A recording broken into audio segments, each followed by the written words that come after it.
उमाकिरण coaching class समोर नागरिकांचे आंदोलन। शहरात शैक्षणिक बंद।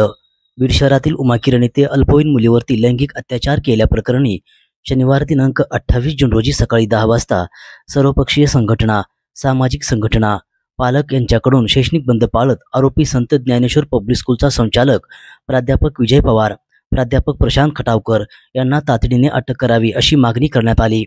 उमाकिरण कोचिंग क्लासेसमधील सर्व विद्यार्थ्यांची फीस परत करण्यात यावी अशी मागणी यावेळी करण्यात आली। या बंद संपूर्ण बीड जिल्ह्यामध्ये बीडमध्ये जी काल निंदनीय घटना घडली, या उमाकिरण शैक्षणिक संकुलामध्ये एका विद्यार्थिनीवर, आमच्या बीडच्या भगिनीवर, या संकुलामधील प्राध्यापक विजय पवार, प्राध्यापक प्रशांत खटावकर यांनी जो अत्याचार केला त्याच्या निषेधार्थ आज संपूर्ण बीड जिल्ह्यामध्ये शैक्षणिक बंद पाळण्यात आलेला आहे। बीडचे आमदार संदीप क्षीरसागर यांचे निकटवर्तीय प्राध्यापक विजय पवार यांची आणि या खटावकरची नार्को टेस्ट करणं खूप गरजेचं आहे।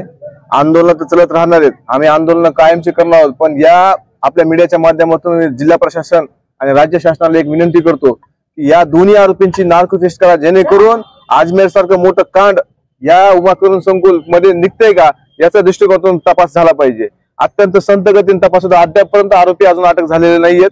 त्याच्या बाबतीत कसल्या प्रकारचं गांभीर्य आम्हाला जिल्हा प्रशासनाकडून दिसत नाहीये। मी आपल्या मीडियाच्या माध्यमातून एवढीच विनंती करतो राज्य शासनाला तात्काळ त्या आरोपींना अटक करून त्यांची नार्को टेस्ट करावी, जेणेकरून एक मोठं कांड आपल्या समोर नक्कीच या जगासमोर दिसेल। या बंदमध्ये अनुचित प्रकार घडू नये यासाठी पोलिसांचा चोख बंदोबस्त होता।